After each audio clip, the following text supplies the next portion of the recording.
So hello dear students, midnight sun স্টাডিতে সকলকে স্বাগত। আজ আমি তোমাদের ম্যাথ পোর্শনের কোয়েশ্চেন নিয়ে আলোচনা করব। তোমাদের অঙ্কে জানো তোমরা স্যাট পোর্শন যে রয়েছে, সেই স্যাট পোর্শনে 20টা অঙ্ক কিন্তু থাকে, সেখানে 20 নাম্বার তোমাদের ক্যারি করে। তো সেই 20 নাম্বার আমাদের কিন্তু তুলতে হবে, তার জন্য আমাদের কিন্তু ভালো ভালো অঙ্ক প্র্যাকটিস করতে হবে।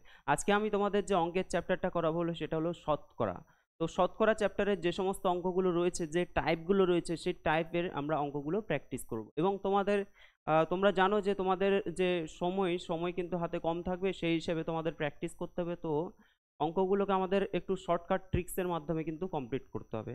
ঠিক আছে, তোমরা স্কুলে যেমন অনেক বড় বড় করে লেন্দি করে করো, সেভাবে করে করলে হবে না। ঠিক আছে, তো চলো শুরু করা যাক আজকের ক্লাসটা। দেখো শতকরা, শতকরা তোমরা জানো ইংরেজিতে যাকে আমরা বলছি পার্সেন্টেজ, তাই তো? শতকরা।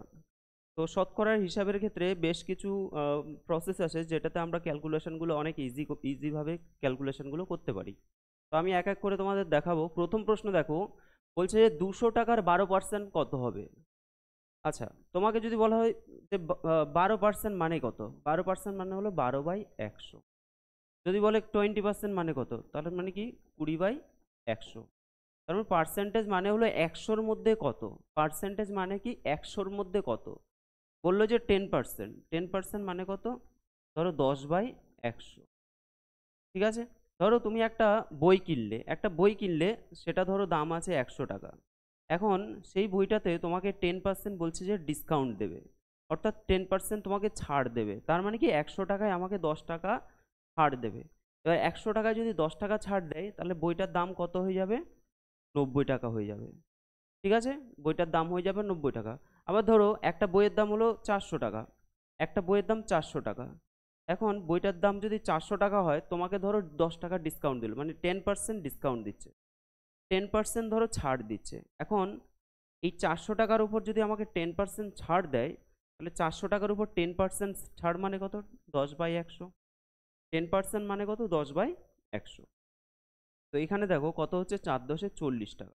তার মানে 400 টাকার মধ্যে আমার ছাড় হচ্ছে কত টাকা? 40 টাকা। তাহলে 400 টাকার মধ্যে যে ছাড় যদি 40 টাকা হয়, তাহলে 400 - 40 কত হয়ে যাবে? 360 টাকা। তার মানে তুমি যে বইটা কিনছো, সেটা তোমার 360 টাকায় তুমি কিনতে পারবে। ঠিক আছে, তো দেখো এখানে আমরা এই প্রশ্নটা নিয়ে আলোচনা করি। কি বলছে এখানে?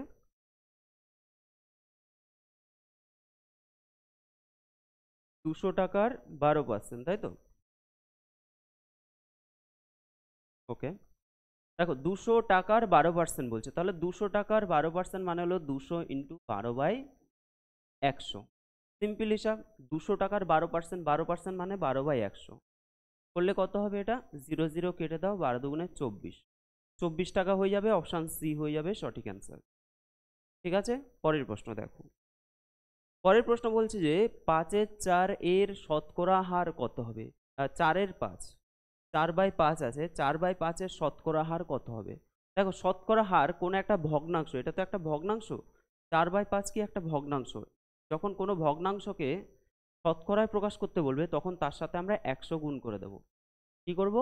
100 গুণ করে দেব, তাহলে এত পার্সেন্ট হয়ে যাবে। দেখো পার্সেন্ট মানে 1/100, তাহলে 100 100 কেটে গেলে তো এটাই পড়ে থাকে, তাই না?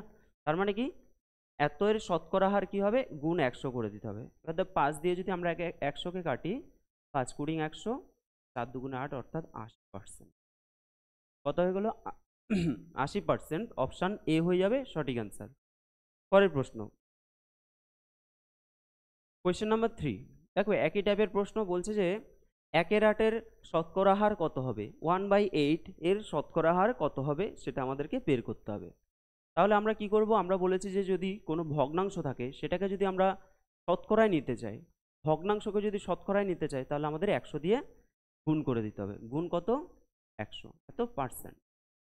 তাহলে 4 দিয়ে কাটো, 4×2=8, আর 4×25=100। কত হচ্ছে?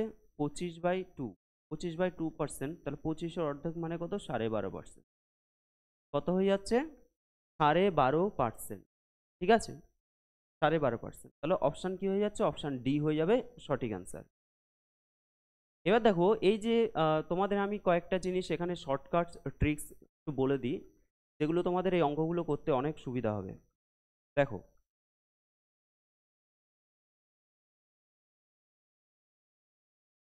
যখন এই যে আমাদের বলছে যে 1/8 এটাকে শতকরায় প্রকাশ করো। তো প্রথমত ধরো আমরা যদি বলি 1/2, 1/2কে শতকরায় প্রকাশ করলে কত হবে? তাহলে আমরা কি করব, যে 1/2 গুণ 100, তাই তো, তার মানে হলো 50 সমান কত হচ্ছে 50%। তাহলে 1/2 মানে হলো 50%। এবার দেখো যদি বলে 1/3, 1/3কে যদি শতকরায় প্রকাশ করতে বলে তাহলে কত হবে, 1/3 গুণ 100। তাহলে 1/3 গুণ 100, 100 100কে যদি 3 দিয়ে ভাগ করা হয় তাহলে হয়ে যাবে 33.1/3%। 33.1/3%, এগুলো আমাদের মুখস্থ করে নিতে হবে, ঠিক আছে? তাহলে দেখবে তোমাদের অঙ্কগুলো অনেক ইজি হয়ে যাবে। যদি 1/4 বলে, 1/4কে যদি পার্সেন্টেজে নেওয়া হয় তাহলে কত হবে, তাহলে 4×100 মানে 25%। যদি বলা হয় 1/5, 1/5কে যদি পার্সেন্টেজে নেওয়া হয় তাহলে কত হবে, তাহলে এটা দিয়ে এটা কাটো, 5, তাই তো, 5×100 20%। তারপরে দেখো যদি বলা হয় 1/6, 1/6কে যদি শতকরায় আমরা নিতে চাই, 1/6 মানে কত হবে, তোমরা যদি 1/6 করো এটা হয়ে যাবে 16.2/3%। 16.2/3, দেখো তুমি যদি 6 দিয়ে 100কে ভাগ করো বা এটাকে কাটাকুটি করলে কত হবে, ওপরে হয়ে যাবে 50, নিচে হয়ে যাবে 3। 3 দিয়ে তুমি 50কে ভাগ করো কত হবে, তাহলে 3 1 3, 20, 3 6 18, এখানে দেখো 2 আসছে, তাহলে 2 এই 3টা এখানে বসে, তাহলে কত হচ্ছে 16.2/3%, তাই না? 16.2/3% চলে আসছে। তাহলে আমরা যদি বলি 1/6, 1/6 মানে কত শতাংশ, 1/6 মানে হলো 16.2/3%। সেরকম ভাবে তোমরা যদি 1/7 বের করো তাহলে 14.2/7% হয়ে যাবে, 14.2/7। যদি 1/8 বের করি তাহলে হবে 12.5%। 1/8 মানে কত, 12.5%। তো দেখো এগুলো আমরা মুখস্থ করে নেব, ঠিক আছে? আমরা টোটাল 1/11 অবধি মুখস্থ করব। আরেকবার বলছি, তাহলে 1/2 মানে কত, হাফ মানে হলো 50%। 1/3 মানে কত, 33.1/3%। 1/4 মানে কত, 4×100 মানে 25%। 1/5 মানে কত, 1/5 মানে হলো 5×100 অর্থাৎ 20%। ওকে, তারপর দেখো 1/6, 1/6 মানে হলো 16.2/3%। 1/6 মানে কত, 16.2/3%। 1/7 মানে কত, 14.2/7%। এখনই মুখস্থ করে নেবে তোমরা। তাহলে 1/7 মানে হলো 14.2/7%, ঠিক আছে? 1/8 মানে আমরা বললাম 12.5%। 1/8 মানে কত, 12.5%, মানে 12.1/2%। এবার যদি বলা হয় 1/9, 1/9 মানে হলো 11.1/9%, ঠিক আছে? 1/9 মানে কত, 11.1/9%। 1/10 মানে কত, 1/10 মানে 10%, 10 10 100, যদি আমরা এর সাথে 100 গুণ করি তাহলে 10%। এবার 1/11, 1/11 মানে হলো 9.1/11%। দেখো এই যে 9 আর 11 এই দুটো অনেকটা মিল আছে, তাই না? কিন্তু যখন 1/9 হবে তখন নিচে অবশ্যই 9 থাকবে, তাহলে 11.1/9% হয়ে যাচ্ছে। আর 1/11 মানে হলো নিচে 11 থাকবে, অর্থাৎ 9.1/11% হয়ে যাবে। তো আশা করি বুঝতে পেরেছো। এটা তোমরা কি করবে, এটাকে তোমরা খাতায় লিখে নেবে, এই যে বিশেষ করে এখান থেকে যে আমি লিখলাম আলাদা করে, এটাকে তোমরা খাতায় লিখে নেবে, খাতায় লিখে নিয়ে তোমরা এটাকে মুখস্থ করে নেবে। তাহলে কি হবে, অনেক অঙ্ক দেখবে অনেক শর্টকাট ট্রিক্সে হয়ে যাবে, তোমাদের ভাগ করতে হবে না, অনেক তাড়াতাড়ি হয়ে যাবে। আচ্ছা, পরের প্রশ্নে চলে যাচ্ছি আমরা। কোয়েশ্চেন নাম্বার 4 বলছে যে 480 টাকার 20% কত হবে? 480 টাকার 20% কত হবে? তাহলে 480 ইন্টু 20/100, দুটো শূন্য কেটে দিলাম আমরা, কত হচ্ছে 8 দুগুণে 16, 6 হাতে আছে 1, 4 দুগুণে 8 1 9, অর্থাৎ 96 টাকা হয়ে যাচ্ছে। অ্যান্সার হয়ে যাবে কি, অপশান সি, 96 টাকা। পরের প্রশ্ন। আচ্ছা, এই যে একটা স্পেশাল টাইপ, এটা আমি তোমাদের বলবো যে এটা একটা স্পেশাল টাইপ, ঠিক আছে? এই টাইপ দিয়ে তুমি অনেক অঙ্ক প্র্যাকটিস করতে পারো, অনেক অঙ্ক রয়েছে প্র্যাকটিস করা যাবে। দূরপাল্লার ট্রেনের ভাড়া 20% বৃদ্ধি পাওয়ায়, তাহলে ভাড়া কত পার্সেন্ট বৃদ্ধি পেল, 20% বৃদ্ধি পেল, বৃদ্ধি বৃদ্ধি পাওয়ায় যাত্রী সংখ্যা 25% কমে গেল। তাহলে যাত্রী সংখ্যা কি হলো, 25% কমে গেল। তাহলে আয় শতকরা কত হ্রাস বা বৃদ্ধি পেয়েছে। কোশ্চেনটা আশা করি বুঝতে পেরেছো যে ট্রেনের ভাড়া বেড়ে গেছে 20% আর যাত্রী সংখ্যা কমে গেছে 25%। তো তোমরা এটা যখন সলভ করেছিলে নর্মালভাবে সেটা কিন্তু অনেক বড় হয়েছিল, যে তোমরা ধরে নিয়েছিলে, ধরলাম যে ট্রেনের ভাড়া 100 টাকা, তাহলে বৃদ্ধি পেয়ে এখন কত হয়ে যাবে 120 টাকা। তারপরে ধরো যাত্রী সংখ্যা আগে ছিল 100 জন, এখন হয়ে গেল 120 জন, 25% কম মানে 75 জন, তাই তো 75 জন হয়ে গেছে। তো সেইভাবে তোমরা ক্যালকুলেশন করেছো, কিন্তু তোমাদের আমি একটা দারুণ ট্রিক্স শিখিয়ে দেবো যেখানে তোমাদের এত কিচ্ছু করতে হবে না। একটা ফর্মুলা মনে রাখবে এই টাইপের অঙ্কের জন্য। এই ফর্মুলাটা কি? X plus y plus x y by 100, x plus y plus x y by 100 এত%, এত%। এবার এক্স কোনটা? এক্স মানে হলো যে প্রথমটা 20%, সেটা হলো এক্স, আর ওয়াই কোনটা 25% যেটা পরে দেওয়া আছে সেটা হলো ওয়াই। এখানে কয়েকটা জিনিস মনে রাখতে হবে, কি কি? যেমন যখন বৃদ্ধি বলবে তখন আমরা প্লাস রাখবো, যখন হ্রাস বলবে কমে যাবে তখন আমরা মাইনাস রাখবো। তাহলে হিসাব মতো আমাদের এক্সটা কি হচ্ছে?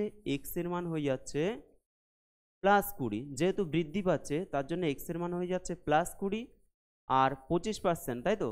ওয়াই এর মান আমাদের হ্রাস পাচ্ছে বলছে, তাহলে -25 হয়ে যাবে ওয়াই এর মান। ঠিক আছে, তাহলে এক্স এর মান হয়ে যাচ্ছে +20 আর ওয়াই এর মান হয়ে যাচ্ছে -25। এবার দেখো, এইবার যে ফর্মুলাটা এখানে তৈরি হবে, ফর্মুলাটা আমরা খুব ইজি ট্রিক্সে মনে রেখে দিই। ধরো আমার এক্স এর মান হলো +20 আর ওয়াই এর মান -25, তাহলে এখানে আমরা মাইনাস করে দেবো -25। তাহলে এক্স এর মান কি? +20, ওয়াই এর মান কি? -25। এবার এখানে যে চিহ্নটা আছে, এইখানে যে প্লাস চিহ্নটা আছে, এখন দেখো এক্স এর মান কি হচ্ছে তোমার প্লাস পজিটিভ, ওয়াই এর মান কি? নেগেটিভ। তাহলে প্লাসে মাইনাসে কি হয়? এখানে মাইনাস হয়ে যাবে, প্লাস আর মাইনাসে কি হবে? মাইনাস হয়ে যাবে। তাহলে এইখানে আমাদের কিন্তু মাইনাস চলে আসবে, এটা মাথায় রাখবে, ঠিক আছে? বা তোমরা এটাকে মনে রাখতে পারো এটা প্লাস এটা মাইনাস, প্লাসে মাইনাসে কি হবে? এখানে কিন্তু মাইনাস চলে আসবে। এবার এক্স ওয়াই মানে হলো 20 গুণ 25/100। তাহলে এটা 20 দিয়ে কাটলে 5 কুড়ি 100, 5 দিয়ে কাটলে 5 5 25। এবার দেখো এখানে 25 হলো বড়, 20 ছোট, তাহলে বড় থেকে যদি আমরা ছোট মাইনাস করি, বড় থেকে মানে সংখ্যাটা 25 যে সংখ্যাটা সেটা তো বড়, তাহলে এটা দেখো প্লাস এটা মাইনাস, প্লাস মাইনাস মাইনাস হয়ে যাবে আর চিহ্ন হবে বড়টার, মাইনাস কত হবে? 5। আশা করি এটা সবাই জানো। তাহলে এই দুটো ক্যালকুলেশন করে -5 আর এখানে দেখো -5, তাহলে -5 কত হয়ে যাচ্ছে? -10। এই মাইনাস চিহ্নটা কি বলছে? এই মাইনাস চিহ্নের মাধ্যমে বলছে জিনিসটা কমবে। কি হবে? কমবে। আয় কমবে না বাড়বে? কমবে। কত পার্সেন্ট কমবে? 10% কমবে। তাহলে অপশান এ হয়ে যাবে সঠিক অ্যান্সার, 10% কমবে। ঠিক আছে, 10% কি হবে? কমবে। মাইনাস যেহেতু আছে তার জন্য হলো 10% কমবে। আচ্ছা, এই ট্রিক্সের সাহায্যে আমরা আরও অনেক টাইপের অঙ্ক করতে পারি। এই যে ট্রিক্সটা রয়েছে, এই ট্রিক্সের মাধ্যমে কিন্তু আরও অনেক রকমের অঙ্ক করা যায়।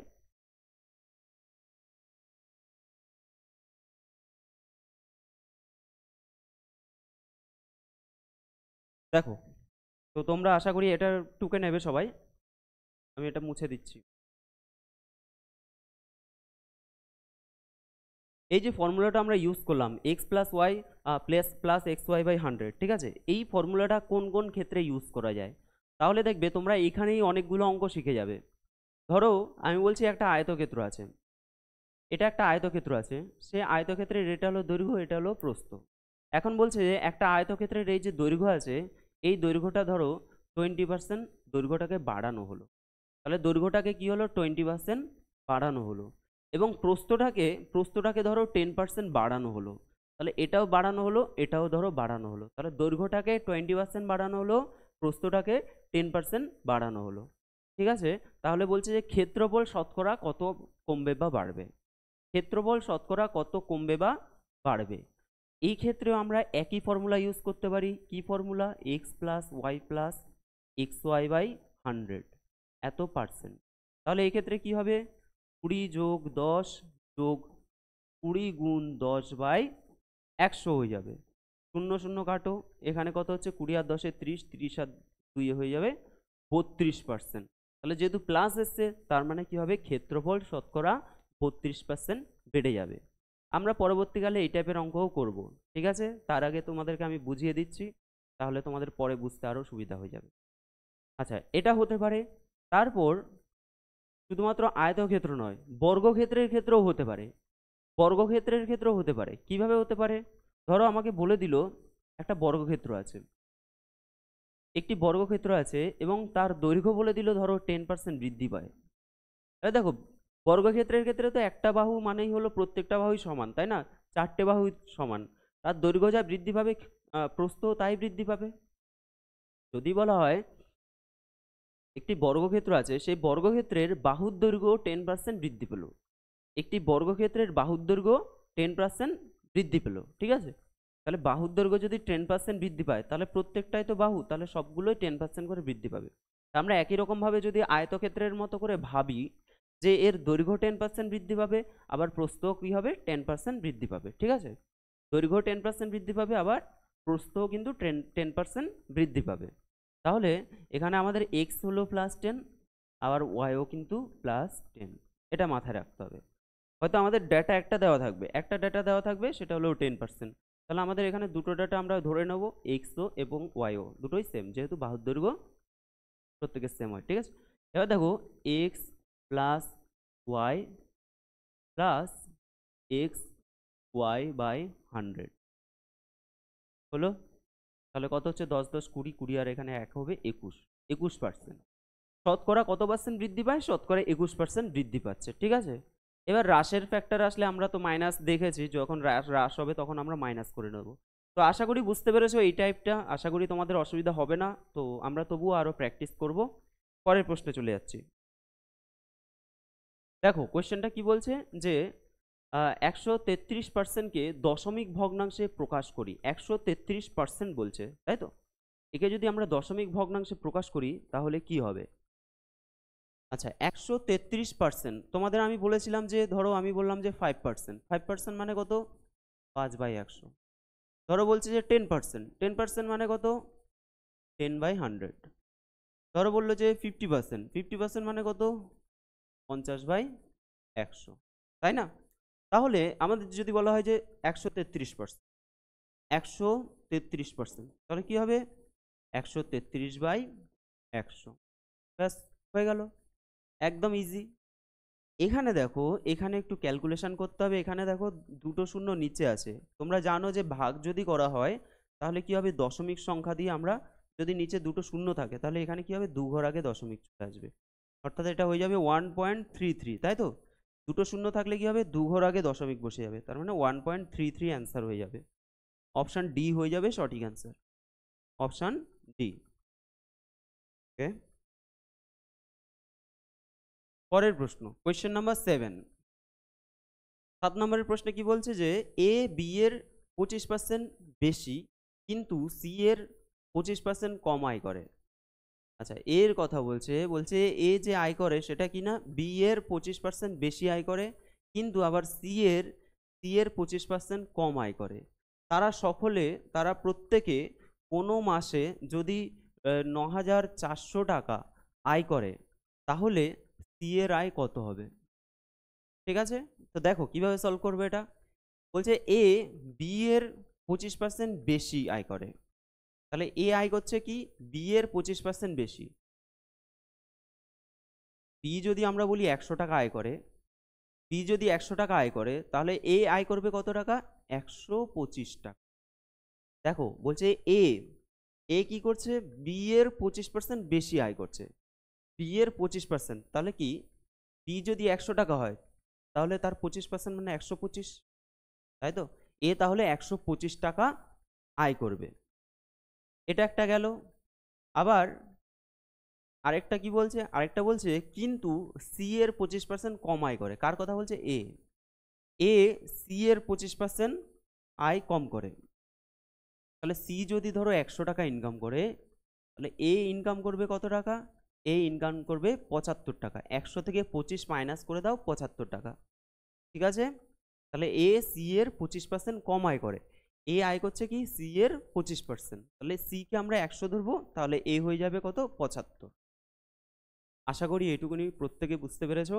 এইবার এবার কি করতে হবে, এদের একটা আমাদের রেশিও বের করতে হবে, এদের একটা অনুপাত বের করতে হবে। দেখো প্রথমত আমরা এখানে যদি বি আর এ এর মধ্যে একটা অনুপাত বের করি, ধরো বি ইস টু এ যদি করি, বি ইস টু এ যদি করি, তাহলে কি হবে, বা তোমরা এখানে বি বাই এ করতে পারো, ঠিক আছে। রেশিওকে আমরা বাই হিসেবেও লিখতে পারি, তাহলে বি বাই যদি এ করি, কত হচ্ছে এখানে 100/125, কাটাকুটি করে দাও, 5 ধরো 25 দিয়ে কাটো, 4×25=100, 5×25=125, কত হচ্ছে 4/5। আর এখানে দেখো, এখানে যদি আমরা সি বাই এ করি, সি বাই এ করলে কত হবে 100/75, এটা 25 দিয়ে কাটো, 3×25=75, 4×25=100, অর্থাৎ 4/3 হয়ে যাচ্ছে, হলো। তাহলে এটা হলো বি বাই এ আর এটা হলো সি বাই এ। তো এই দুটোর মধ্যে দেখো এ আছে, তাই না, এখানেও এ আছে, এখানেও এ আছে, তাহলে আমাদের এর যে মানটা এখানে আছে 5 আর এখানে আছে 3, তাহলে এর মান দুটোকে আমাদের সমান করে দিতে হবে। এর মান দুটো সমান করতে চাইলে আমাদের কি করতে হবে, তাহলে দেখো এখানে 3 আর 5-এর লসাগু কত হয়, 15 হয়ে যায়, তার মানে এটাকে আমাদের 3 দিয়ে গুণ করতে হবে। নিচে 3 দিয়ে গুণ করলে ওপরেও আমরা 3 দিয়ে অবশ্যই গুণ করব, আর এটা 3 আছে মানে এটাকে 5 দিয়ে গুণ করব, যেহেতু 15 লসাগু, তাই ওপর নিচে 5 দিয়ে গুণ করে, 4×5=20, 3×5=15, এটা দেখো 3×4=12, আর এটা হয়ে যাচ্ছে কত, 15, 3×5=15। তো এখান থেকে আমরা এ is to B is two কিন্তু পেয়ে যাচ্ছি।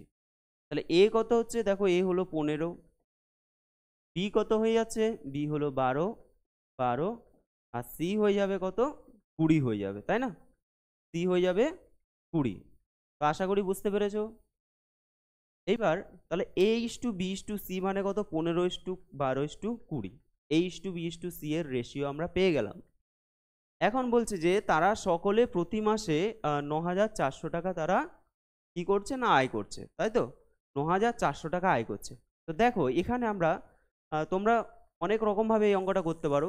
আমি বলছি যে ধরো 9,400 টাকা টোটাল ইনকাম করলো, তাহলে সি এর আয় কত হবে, তাহলে সি এর আনুপাতিক ভাগার আমাদের বের করতে হবে।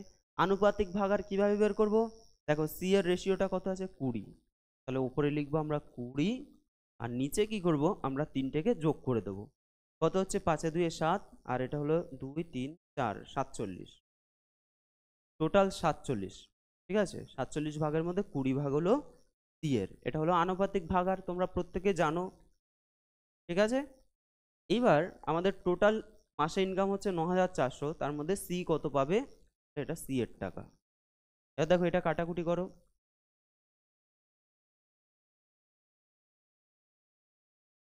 এটা কাটাকুটি করলে কত হবে, দেখো 47 দুগুণে কিন্তু 94, 7 দুগুণে 14, 4 হাতে আছে 1, 4 দুগুণে 8 9, অর্থাৎ এটা হয়ে যাচ্ছে 2, আর দুটো শূন্য আছে, শূন্য বসিয়ে দেবো। এবার দেখো এটা কত হচ্ছে, 2 দুগুণে 4, 1 2 3টে শূন্য, তাহলে চলে আসছে কিন্তু অপশান ডি, 4,000 টাকা। 4,000 টাকা কার, এটা হলো সি এর আয়, ঠিক আছে, সি এর আয়। এইভাবে করা যায়। এটাকে আবার অন্যভাবেও তোমরা করতে পারো, আমরা ডাইরেক্ট যেমন এইভাবে সি বের করতে পারি, আবার অন্য একটা লজিকেও আমরা বের করতে পারি, ঠিক আছে, দরকার নেই, এটা আশা করি সবাই বুঝে যাবে। পরের প্রশ্ন দেখো, কোয়েশ্চেন নাম্বার 8। কোয়েশ্চেন নাম্বার 8-এ কি বলছে, কোয়েশ্চেন নাম্বার 8-এ কি বলছে, বলছে যে জলে হাইড্রোজেন এবং অক্সিজেনের অনুপাত হলো 2:1। জলের মধ্যে হাইড্রোজেন এবং অক্সিজেনের অনুপাত 2:1 হলে হাইড্রোজেনের শতকরা পরিমাপ কত, পরিমাণ কত। দেখো শতকরা মানে হলো 100-র মধ্যে কত, শতকরা মানে কি 100 ভাগের মধ্যে কত ভাগ হাইড্রোজেন আছে। তাহলে যখন শতকরা এইভাবে বের করতে বলছে, তাহলে 100-র মধ্যে কত আছে, টোটাল যে আয়তন জল আর হাইড্রোজেন মিলে, সরি অক্সিজেন আর হাইড্রোজেন মিলে আর কি, টোটাল যে জলের আয়তন সেটাকে আমাকে 100 ধরে নিতে হবে। এবার 100-র মধ্যে বলছে যে হাইড্রোজেনের পরিমাণটা কত, তাহলে হাইড্রোজেনের আমাদের আনুপাতিক ভাগার বের করতে হবে। হাইড্রোজেনের আনুপাতিক ভাগার কি হবে, প্রথমে দেখো হাইড্রোজেন আছে, প্রথমে আছে 2, তাহলে 2 হবে, আর নিচে কি হবে, আমাদের দুটোকে যোগ করে দিতে হবে, 2 আর 1-এ 3, 2 আর 1-এ কত হয়ে যাবে, 3 হয়ে যাবে, ঠিক আছে। এবার দেখো তো এটা আমাদের কত চলে আসছে, এটা চলে আসছে 200/3, তাই তো, 200/3 চলে আসছে, 200/3, এটা ভাগ করলে কত হবে, এটা হয়ে যাবে 66 2/3। দেখো কিভাবে হচ্ছে এটা না, আমি একটা ট্রিক্স তোমাদের বলেছিলাম, এখানে 3টা হবে না। তোমাদের আমি বলেছিলাম যে 1/3 মানে কত পার্সেন্ট? 1/3 মানে আমি বললাম যে 33.13%। সবাই আশা করি মনে আছে এটা, যে 1/3 মানে কত পার্সেন্ট? 33.1/3%। এবার দেখো যদি 2/3 আমরা লিখি, 2/3 মানে কি হবে? তাহলে এই দুটোর সাথে আমরা 2 গুণ করে দেবো। 33 দুগুণে কত হবে? 66। 2 2/3%। তাহলে 66.2/3%, ঠিক আছে? আচ্ছা, পরীক্ষার হলে যদি এটা মনে না থাকে তাহলে আমাদের কি করতে হবে? সিম্পল ভাগ করে দিতে হবে। সিম্পল ভাগ করে দেবো আমরা 3 দিয়ে 200-কে, ঠিক আছে? ধরো তোমার এইসব মনে নেই, যে এটা ধরো মনে নেই, তখন তো আর না করে চলে আসবে না। তখন কি করতে হবে? আমাদের ভাগ করে দিতে হবে। 3 6 18, 19 20, 20 হয়ে গেল, 3 6 18, 2 হয়ে গেল এখানে, 2/3, 66.2/3। তাহলে অ্যান্সার হয়ে যাবে অপশান ডি, 66.2/3, ঠিক আছে? তো তোমাদের ওই যে ট্রিক্সটা কেন শেখালাম? যাতে অঙ্কগুলো আরো কুইক করা যায়, তার জন্য। ওকে, পরের প্রশ্ন। তাহলে শতকরা যখন বলছে আমাদের 100-র মধ্যে বের করতে হচ্ছে, এখন হাইড্রোজেনের পরিমাণ বের করতে বলছে। হাইড্রোজেনের আমাদের ভাগ কত? 2 ভাগ আছে। টোটাল কত ভাগ? 3 ভাগের মধ্যে। তাহলে 3 ভাগের মধ্যে 2 ভাগ হাইড্রোজেন, সেটা আমরা ক্যালকুলেশন করে পেলাম। পরের প্রশ্ন দেখো কি বলছে, যে 3.725-কে শতকরায় প্রকাশ করলে কত হবে? শতকরায় প্রকাশ করলে কত হবে? শতকরায় মানে কি? শতকরায় মানে হলো পার্সেন্টেজে নিতে হবে। তাহলে আমরা বলেছিলাম যে কোনো একটা ভগ্নাংশকে যদি আমরা শতকরায় প্রকাশ করি, ধরো আমরা পেয়েছিলাম যে 1/8, এটাকে যদি শতকরায় প্রকাশ করি, তাহলে শতকরায় প্রকাশ করলে কি করেছিলাম? আমরা 100 দিয়ে গুণ করে পাশে আমরা পার্সেন্টেজ লিখে দিতাম, তাই না? 100 দিয়ে গুণ করে পার্সেন্টেজ লিখে দিতাম। এটাও তাই, এটাও আমাদের শতকরায় যেহেতু প্রকাশ করতে বলেছে, তাহলে কি করব? 3.725 ইন্টু 100%। 100 কি হবে? পার্সেন্টেজ হয়ে যাবে। এবার দেখো যখন আমাদের গুণ হচ্ছে 100, 100-র ক্ষেত্রে কটা শূন্য আসছে? 2টো শূন্য আসছে। তাহলে 2টো শূন্য কি হবে? ডান দিকে চলে যাবে, যেখানে আছে তার থেকে ডান দিকে চলে যাবে। গুণ করলে ডান দিকে যায় শূন্য, আর যদি ভাগ করা হয় 100 দিয়ে, যদি ভাগ করা হতো তাহলে বাম দিকে চলে যেত। তাহলে ডান দিকে এখান থেকে এখানে চলে আসবে, তাই তো? অর্থাৎ 37.5, 372। আচ্ছা, এতকে শতকরায় প্রকাশ করলে কত হবে? অ্যাকচুয়াল এটাই তো হচ্ছে।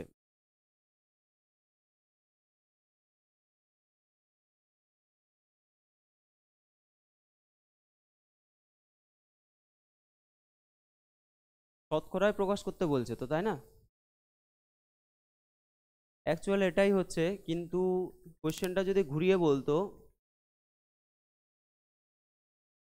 কোশ্চেনটাকে যদি ঘুরিয়ে বলতো তাহলে তো অন্য আসতো। যদি বলা হতো যে 3.725, ঠিক আছে, এত পার্সেন্ট, এত পার্সেন্ট যদি বলা হতো, এবং এটাকে যদি আমাদের বলতো যে স্বাভাবিক সংখ্যাতে আনতে, এটা দশমিকে অলরেডি আছে, শতকরায় আছে, এটা কিন্তু অ্যান্সারটা এটা হয়ে যাবে, ঠিক আছে? অ্যান্সার কিন্তু এটা হয়ে যাচ্ছে। এটাকে শতকরায় প্রকাশ করতে বলছে, এটাই হয়ে যাবে।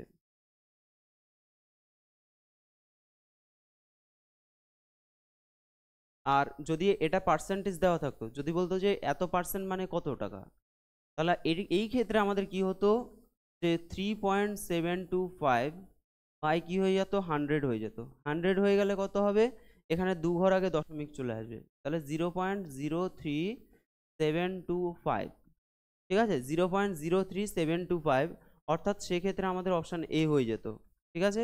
অপশান এ হয়ে যেত। কিন্তু এখানে বলেছে এতকে শতকরায় প্রকাশ করতে, তাহলে শতকরায় যদি আমরা প্রকাশ করি, কি করতে হবে? এত ইন্টু 100 দিয়ে আমরা পার্সেন্টেজ দিয়ে দেবো, তাহলে সেই ক্ষেত্রে অ্যান্সার কিন্তু এটা আসছে, ঠিক আছে? তো সেই হিসাবে আমাদের এখানে কিন্তু অ্যান্সার এটা। পরের প্রশ্ন আমরা যাচ্ছি, কোয়েশ্চেন নাম্বার 10। দেখো কি বলছে, ট্রেনের গতিবেগ শতকরা কত বাড়ালে, একটা ট্রেন আছে তার গতিবেগ কত বাড়ালে বলছে নির্দিষ্ট দূরত্ব অতিক্রম করতে সময় 20% কম কম লাগবে। তাহলে নির্দিষ্ট দূরত্ব, দূরত্বটা কি ফিক্সড? নির্দিষ্ট দূরত্ব অতিক্রম করতে বলছে যে অতিক্রম করার সময় 20% কম সময় লাগবে। তাহলে আমাদের গতিবেগটা কত বাড়াতে হবে? গতিবেগটা কত বাড়াবো যাতে নির্দিষ্ট দূরত্ব অতিক্রম করতে আমাদের সময় লাগছে 20% কম? আচ্ছা, তোমাদের আমি এখানে আরেকটা ট্রিক্স শেয়ার করছি তোমাদের সাথে। তোমরা পড়েছো, তোমাদের বইয়ের মধ্যে কোয়েশ্চেন ছিল যে পেঁয়াজের মূল্য যদি 20% বৃদ্ধি পায়, পেঁয়াজের দাম যদি 20% বৃদ্ধি পায়, তাহলে কি হবে? বলছে যে খরচ যদি অপরিবর্তিত রাখতে চায়, পেঁয়াজের দামটা ধরো 100 টাকা ছিল আগে, 100 টাকা ছিল, এখন হয়ে গেছে কত টাকা? 120 টাকা হয়ে গেছে। কিন্তু এক লোক বলছে যে না, আমার খরচ বাড়ানো যাবে না, ইনকাম আমার বেশি নেই। তাহলে সে কি করবে? ব্যবহারটা কমিয়ে দেবে, তাই না? আগে হয়তো 2 কেজি লাগতো, এখন তার থেকে কম কম নিয়ে আসবে। টাকাটা সে ফিক্স রাখবে, বলছে আমি এর থেকে বেশি খরচ করতে পারবো না, কমও খরচ করব না, আমার খরচটা ফিক্স থাকবে। তাহলে কি করতে হবে? তাকে ব্যবহারটা কমাতে হবে, পরিমাণটা কম করে নিয়ে আসতে হবে। তো এই অঙ্কের ক্ষেত্রে তাহলে তোমরা কি পাচ্ছ? যে কোনো পেঁয়াজের আর কি, সেটা 20% দাম বৃদ্ধি পেল, এবং সেই ভদ্রলোক যদি খরচ অপরিবর্তিত রাখতে চায়, তাহলে তাকে শতকরা ব্যবহার কত কমাতে হবে। এই একই টাইপের এই প্রশ্নটা বলতে পারো, গতিবেগ শতকরা কত বাড়ালে নির্দিষ্ট পরিমাণ দূরত্ব, ঠিক আছে, দূরত্ব তো আমাদের ফিক্সড, একটা ফিক্সড দূরত্ব অতিক্রম করতে 20%, বলছে অতিক্রম করার সময় 20% কমে যাবে। সময় কি হবে? 20% কমে যাবে। তো এই ক্ষেত্রে আমরা কি করি? এই ক্ষেত্রে আমাদের একটা ফর্মুলা আমরা ইউজ করি, x/100 ± x × 100। ঠিক আছে, এটা একটা শর্টকাট ট্রিক্স, যে x/100 ± x × 100। এভাবে করলেও কিন্তু হয়ে যাবে। দেখো, এক্স এর মান যদি আমরা 20% কমে যাচ্ছে বলছে, তাহলে এক্স এর মান 20 ধরবো, আর 100 যখন কমে যাবে তখন আমাদের মাইনাস হয়ে যাবে, যদি বেড়ে যেত তাহলে প্লাস হতো। তাহলে কত হচ্ছে? -20 গুণ কত? গুণ হলো 100, গুণ হয়ে যাবে 100, তাহলে 20/80 গুণ 100। 4 4 25 100, তার মানে কি হচ্ছে? অপশন ডি হয়ে যাচ্ছে 25%। ঠিক আছে, অ্যান্সার হয়ে যাবে কি? 25%। ঠিক আছে, তো এটাকে অন্যভাবেও সলভ করা যেতে পারে। ঠিক আছে, আমি তোমাদের এই টেকনিকটা শিখিয়ে দিলাম, এই টেকনিকের সাহায্যে তাহলে কোন কোন অঙ্কগুলো করতে পারবে। এই নির্দিষ্ট দূরত্ব যদি বলে এবং গতিবেগ আর সময়ের ব্যাপারটা থাকলে এইভাবে এটা করা যাবে। আর তাছাড়া তাছাড়া আমাদের যখন বলবে যে ওই যে পেঁয়াজের মূল্য, হ্যাঁ, পেঁয়াজের মূল্য এত% যদি বৃদ্ধি পায়, তাহলে খরচ বা ব্যবহার শতকরা কত কমাতে হবে, তো সেক্ষেত্রে আমরা এটা করতে পারবো। ঠিক আছে, তো আমরা প্রশ্ন যেমন পাবো সেই হিসাবে আমরা অ্যান্সার করব। নেক্সট। আচ্ছা, তো আজকে তোমাদের আমি 10টা অঙ্ক সলভ করালাম শতকরার। ঠিক আছে, তো তোমাদের ভিডিওটা কেমন লাগলো অবশ্যই তোমরা কমেন্ট করবে। তোমরা অনেকেই কমেন্ট করছো, আমি তো অ্যান্সার সবসময় দিতে পারছি না, একটু ব্যস্ততার কারণে। তো আমি চেষ্টা করছি তোমাদের যত সংখ্যক ভিডিও তৈরি করা যায়, যত সংখ্যক ভিডিও তোমাদের দেওয়া যায়, যেভাবে তোমাদের উপকৃত হবে সেই হিসেবে আমি কিন্তু চেষ্টা করছি। ঠিক আছে, তো তোমরা অবশ্যই একটু আমার চ্যানেলটাকে অবশ্যই সবার সাথে শেয়ার করে দেবে। ঠিক আছে, ভিডিওগুলো একটু সবার সাথে, বন্ধুদের সাথে শেয়ার করে দেবে, তোমাদের গ্রুপে দিয়ে দেবে। ঠিক আছে, তাহলে তোমাদের মধ্যেও কম্পিটিশন ভালো হবে, আর দাদারও একটু ভালো হবে। ঠিক আছে, দাদাও সবার সাথে ইন্ট্রোডাকশন করতে পারবো, সমস্যা নেই। তো অবশ্যই জানাবে ভিডিওটা কেমন লাগলো, তার সাথে সাথে যারা যারা চ্যানেলটা এখনো সাবস্ক্রাইব করোনি তারা অবশ্যই চ্যানেলটাকে সাবস্ক্রাইব করে নেবে। আজকের জন্য রাখলাম, দেখা হবে তোমাদের সাথে পরের ভিডিওতে।